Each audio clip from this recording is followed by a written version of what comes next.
Harold Fitzgerald stared at the strange metallic object on his kitchen table, its surface gleaming under the soft light of his modest apartment.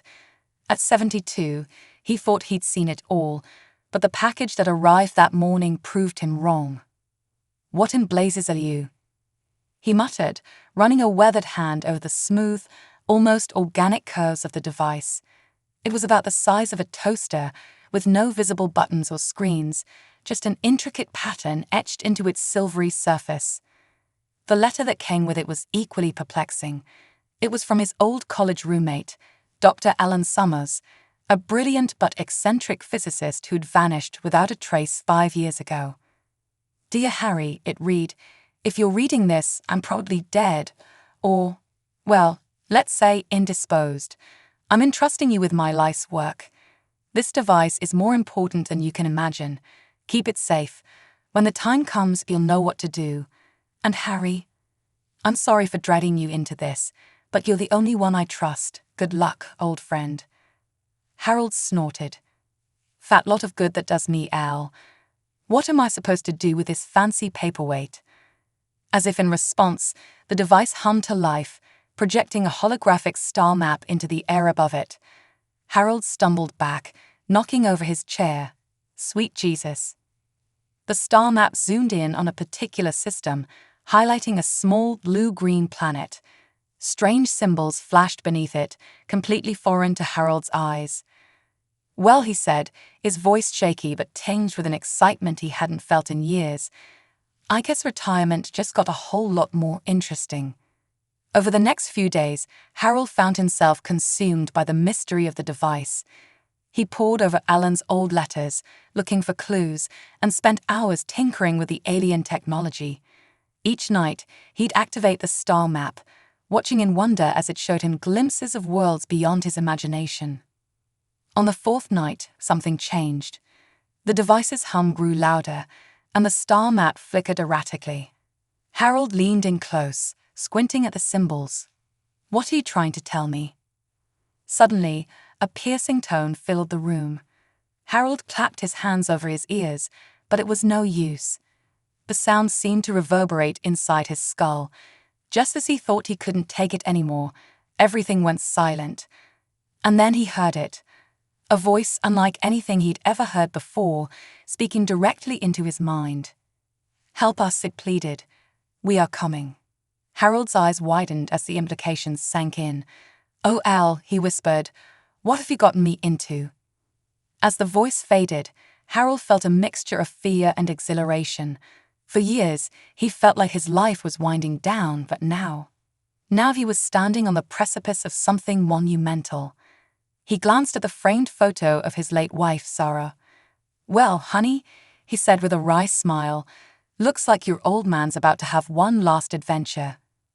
Little did Harold know, as he began preparing for whatever was coming, that his actions would not only change his life, but potentially the fate of 2 worlds.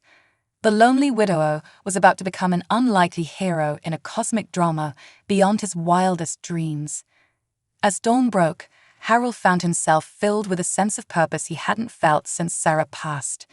He may not have known exactly what was coming, but he'd be damned if he wasn't going to face it head-on. After all, what did he have to lose?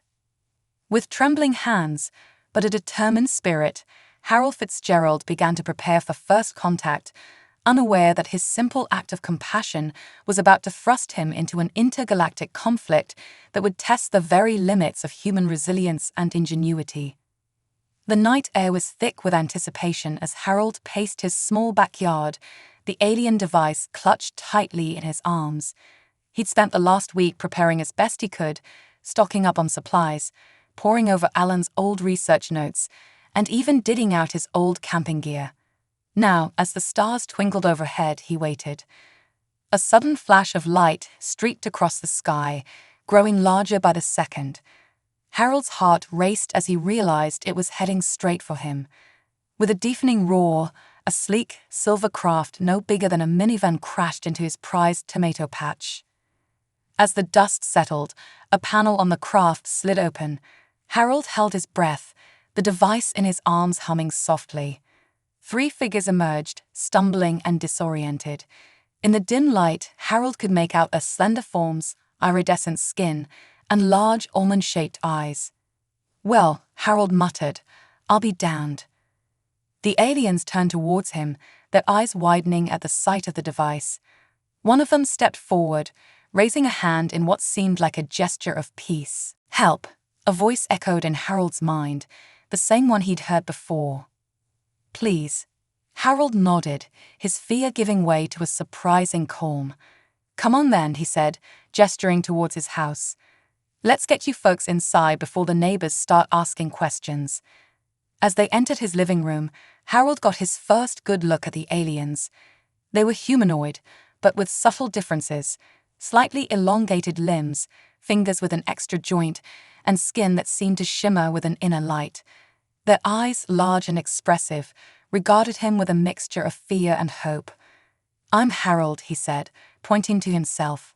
"Harold Fitzgerald." The alien who had spoken before stepped forward. "I am Zara," she said, her voice resonating in Harold's mind. "These are my sisters, Lyra and Vex. We thank you for your aid, Harold Fitzgerald." Harold nodded, trying to process the surreal situation. "Well, I've got a pot of coffee on. How about we sit down and you tell me what exactly is going on here?" Over the next hour, Zara explained their situation. They were refugees from a planet called Lumina, fleeing from an oppressive regime that had outlawed their telepathic abilities. They'd stolen the escape craft, but their pursuers weren't far behind. "The device you hold," Zara said, pointing to the alien technology in Harold's lap, "it is a beacon. It led us here, to Earth. To you." Harold frowned. "But why me? I'm just an old man." Lyra, the youngest of the sisters, spoke up. "The beacon seeks out compatible minds. Yours called to us across the stars. You have a strength in you, Harold Fitzgerald, a compassion that burns bright." Harold felt a lump form in his throat. He thought of Sarah, of the life they'd shared, of the kindness she'd always encouraged in him. "Well," he said gruffly, "I don't know about all that, but I do know that I can't just turn you away." Just then, a low rumble shook the house. Vex, who had been silent until now, rushed to the window. "They're here," she hissed. "The Seekers." Harold peered out into the night. A larger ship hovered above his neighborhood, its dark form blotting out the stars. As he watched, smaller crafts began to descend. Right then, Harold said, his voice steady despite the fear churning in his gut. "Looks like we're in this together now. Grab what you can. We need to move." As the aliens scrambled to gather supplies, Harold took one last look around his home. His gaze fell on the photo of Sarah, and he could almost hear her voice. "Do what's right, Harry. Always do what's right." He grabbed the photo, tucking it into his jacket pocket. "Don't you worry, sweetheart," he murmured. "I'm not about to let these girls down." With a deep breath, Harold ushered the alien sisters out the back door and towards his old pickup truck. As they piled in, the sound of engines grew louder. "Hold on tight, ladies," Harold said, gunning the engine. "This might get a bit bumpy." As they sped away into the night, Harold Fitzgerald, retired widower and unlikely hero, felt more alive than he had in years. He didn't know where this adventure would lead, but he was determined to see it through. After all, he'd just become the unlikeliest protector of not just 3 alien refugees, but potentially the fate of 2 worlds. The old truck rode down the empty streets, carrying its unusual passengers towards an uncertain future. Behind them, the night sky lit up with the pursuit of the Seekers. Ahead lay the open road and the promise of a journey that would challenge everything Harold thought he knew about life, the universe, and his place in it. The old pickup truck rattled down the highway, its engine groaning in protest as Harold pushed it to its limits. In the rearview mirror, strange lights flickered in the night sky, a reminder that their pursuers weren't far behind. "Where are we going, Harold Fitzgerald?" Zara asked, her large eyes reflecting the dash lights. Harold gripped the steering wheel tighter. "I've got a friend, lives off the grid up in the mountains. If anyone can help us, it's her." As they drove through the night, Harold's mind raced. Just days ago, his biggest worry had been what to have for dinner. Now he was on the run with 3 alien refugees, fleeing from intergalactic law enforcement. He couldn't help but chuckle at the absurdity of it all. "What amuses you?" Lyra asked, her head tilted in curiosity. "Just thinking about how life can change in an instant," Harold replied. "You 3 have certainly shaken things up for this old man." Vex, who had been quiet until now, spoke up. "We are sorry for the trouble we've caused you, Harold Fitzgerald. Perhaps it would be best if you left us. The Seekers want us, not you." Harold shook his head firmly. "Not a chance. I may be old, but I'm not about to abandon 3 people in need. We're in this together now." As dawn broke, they reached a narrow dirt road winding up into the mountains. Harold turned onto it, the truck bouncing over the uneven terrain. After what seemed like hours of treacherous driving, they finally reached a small cabin nestled in a clearing. An older woman with wild gray hair and piercing blue eyes stood on the porch, a shotgun cradled in her arms. "Harold Fitzgerald," she called out, "you better have a damn good reason for showing up unannounced." Harold stepped out of the truck, hands raised. "Hello, Margaret. Remember how you always said you wanted to meet an alien? Well, today's your lucky day." Margaret's eyes widened as Zara, Lyra, and Vex emerged from the truck. She lowered her shotgun, a grin spreading across her face. "Well, I'll be damned. Come on in, all of you. Seems like we've got a lot to talk about." Inside the cabin, over steaming mugs of coffee, Harold and the sisters explained their situation. Margaret listened intently, her expression growing more serious with each passing moment. "So," she said when they finished, "you've got alien cops on your tail and nowhere else to go. Sounds like you could use a plan." Harold nodded. "Any ideas?" Margaret's eyes twinkled.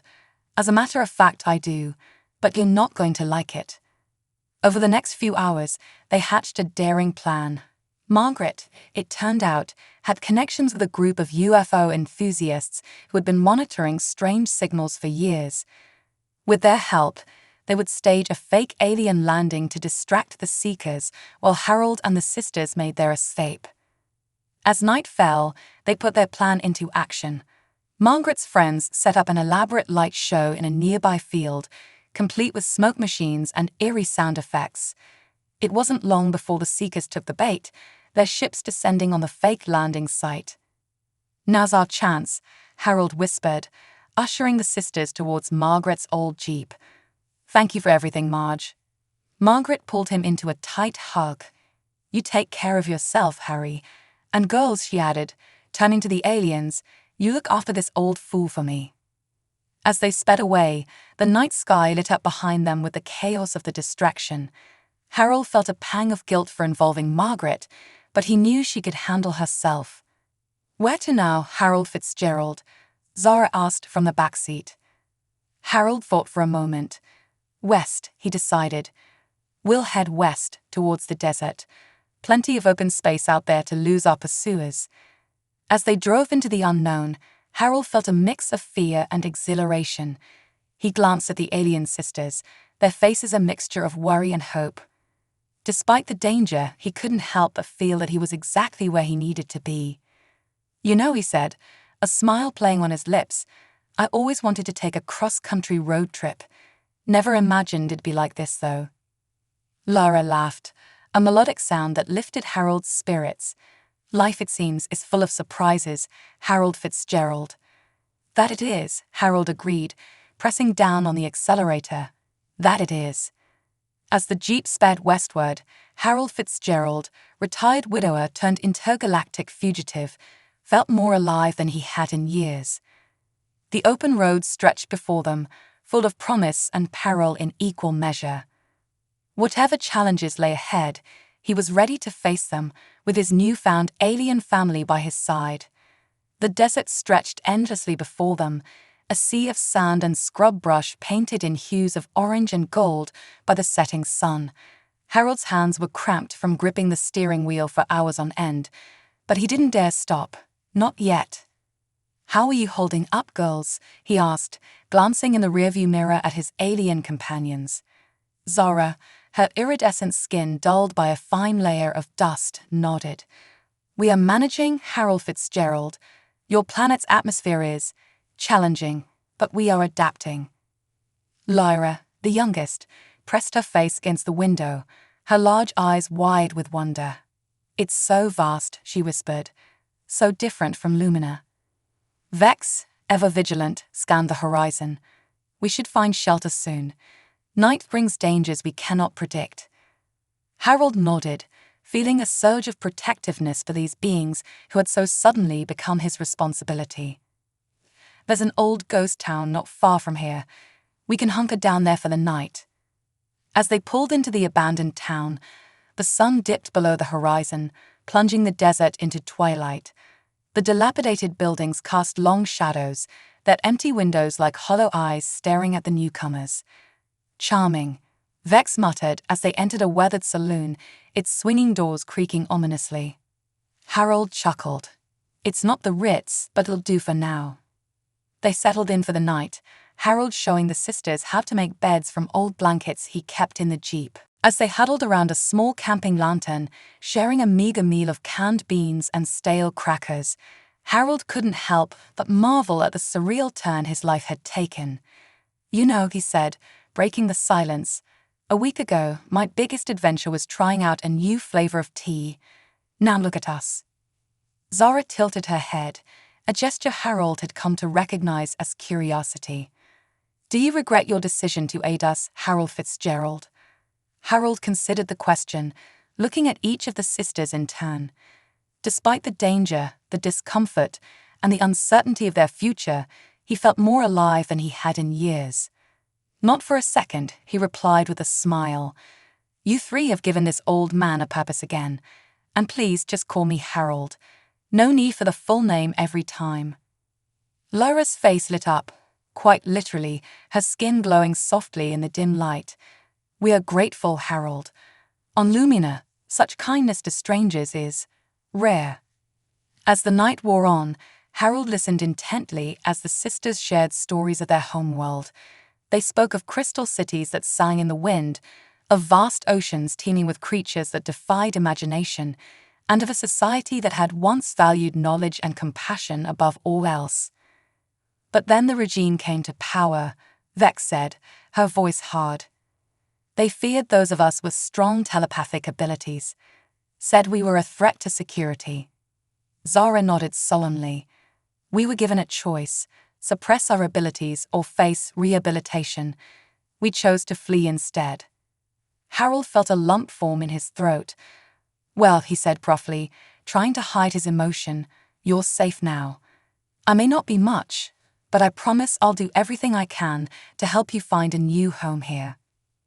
The moment was interrupted by a distant rumble.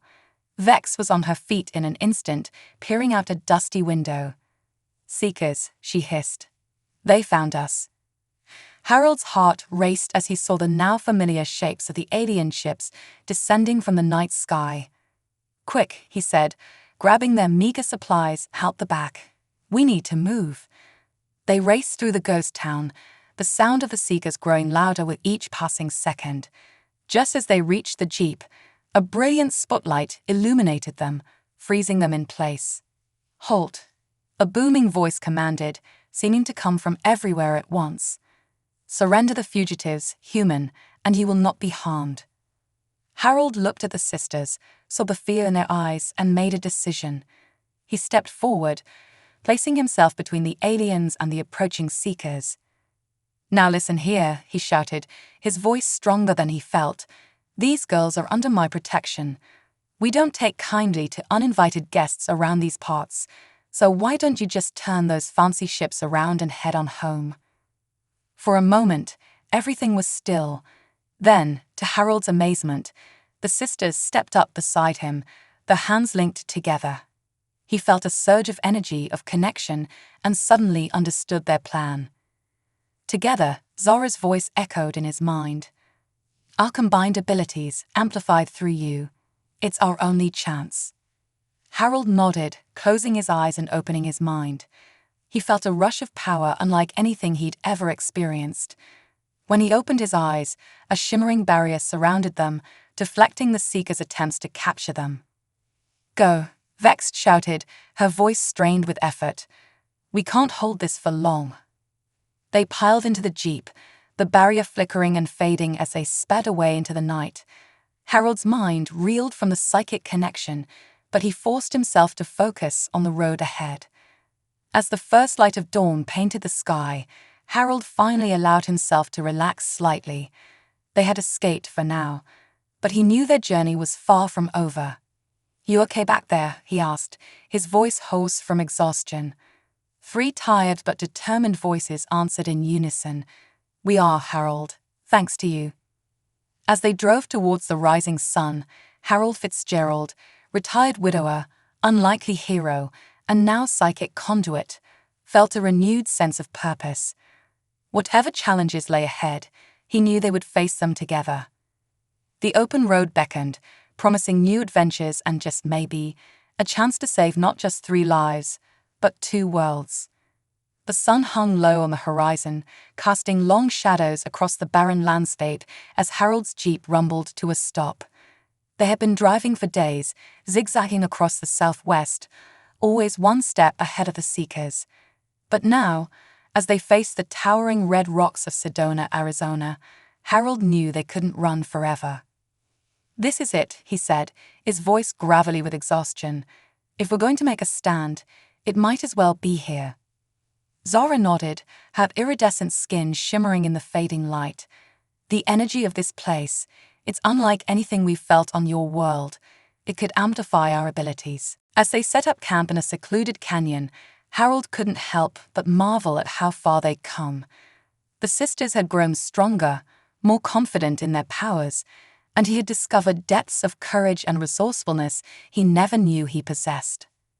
"Harold," Lyra said softly, interrupting his thoughts, "we want you to know, whatever happens, we are grateful for all you've done."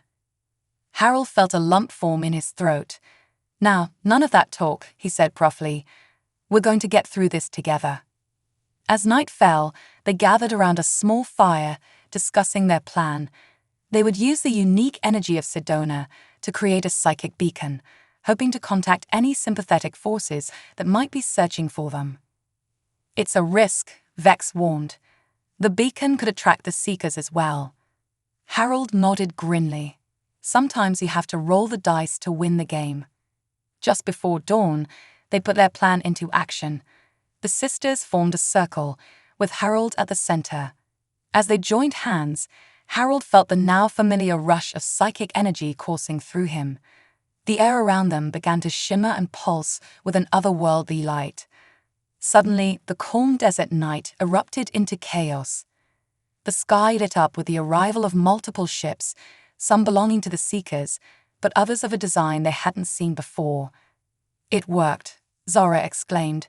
"The Resistance found us." But their jubilation was short-lived.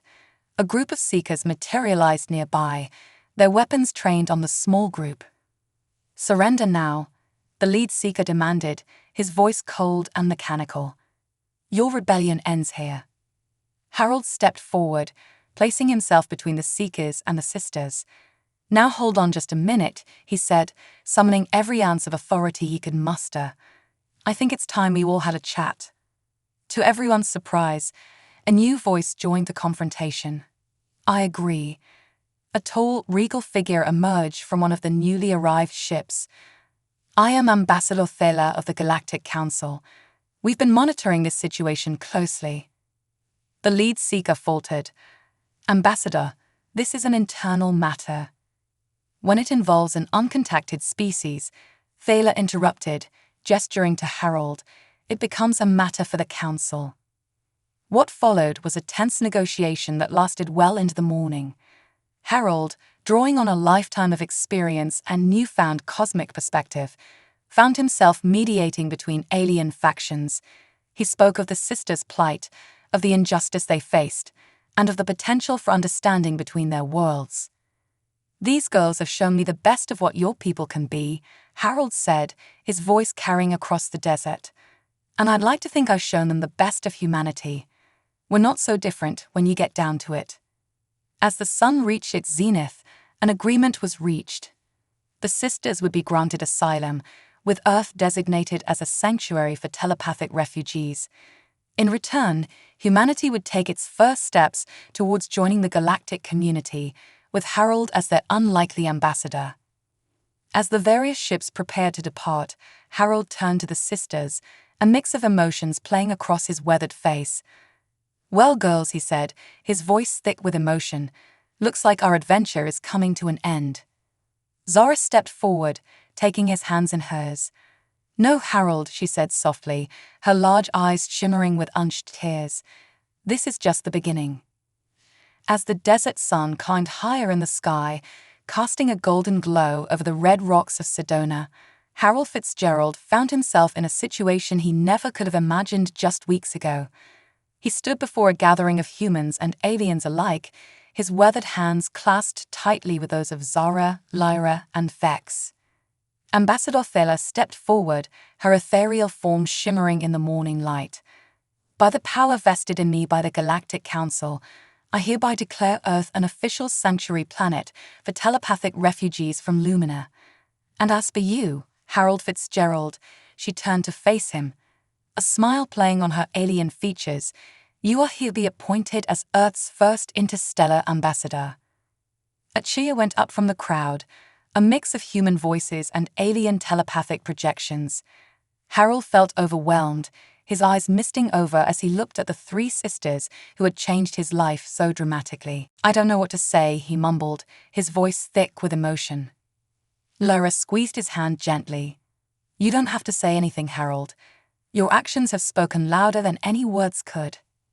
As the formalities concluded and the various alien ships prepared to depart, Harold found himself facing a new dilemma. He turned to the sisters, his heart heavy. "I suppose you'll be heading off with your people now," he said, trying to keep his voice steady. "It's been quite an adventure, hasn't it?" Zara, Lyra, and Vex exchanged glances, a silent conversation passing between them. Then, to Harold's surprise, Zara stepped forward and took both his hands in hers. "Harold Fitzgerald," she said, her telepathic voice resonating with warmth, "you have become more than just our protector. You are our family now. If you'll have us, we'd like to stay here on Earth with you." Harold felt his heart skip a beat. You want to stay. But what about your home, your people?" Vex spoke up, her usually stern features softening. "You've shown us that home isn't just a place, Harold. It's where you find love, acceptance, and purpose. We found all of that here with you." Lyra nodded enthusiastically. "Besides, someone needs to help you navigate your new role as Interstellar Ambassador. Who better than us?" Harold looked at each of them in turn, these extraordinary beings who had crash-landed into his life and turned everything upside down. He thought of the lonely days before they arrived, of the adventure they'd shared, and of the incredible future that now lay before them. With tears in his eyes and a smile on his face, Harold nodded. "Well then," he said, his voice gruff with emotion, "I guess we better start house hunting. My little apartment's not going to cut it for an interstellar family." As the sun set on that extraordinary day, Harold Fitzgerald stood on a mesa overlooking the breathtaking Sedona landscape. Zara, Lyra, and Vex stood beside him, their hands intertwined. The first stars were beginning to appear in the darkening sky, no longer distant and unreachable, but full of promise and new beginnings. "You know," Harold mused, gazing up at the heavens, "I always told Sarah I'd take her to see the world one day. Never imagined I'd end up seeing the universe instead." Zara leaned her head on his shoulder, her telepathic voice soft in his mind. "She would be proud of you, Harold, as are we." As they stood there, this most unlikely of families, Harold felt a sense of peace and purpose he hadn't known in years. He had set out to rescue 3 alien refugees, but in the end, they had rescued him too, giving him a new lease on life and a universe of possibilities to explore. "Well," Harold said, a mischievous glint in his eye, "who's up for pizza? I think it's high time you girls tried Earth's greatest delicacy." Their laughter echoed across the desert as they made their way back to town, 4 silhouettes against the starry sky, ready to face whatever adventures the future might hold together. And so, as Sedona settled into the quiet of night, a new chapter began. For Harold Fitzgerald, retired widower, unexpected hero, and now interstellar ambassador, life had taken the most extraordinary turn. With his alien family by his side, he was ready to bridge the gap between worlds, one small step at a time. The universe, it seemed, had a funny way of giving second chances, and Harold was determined to make the most of his.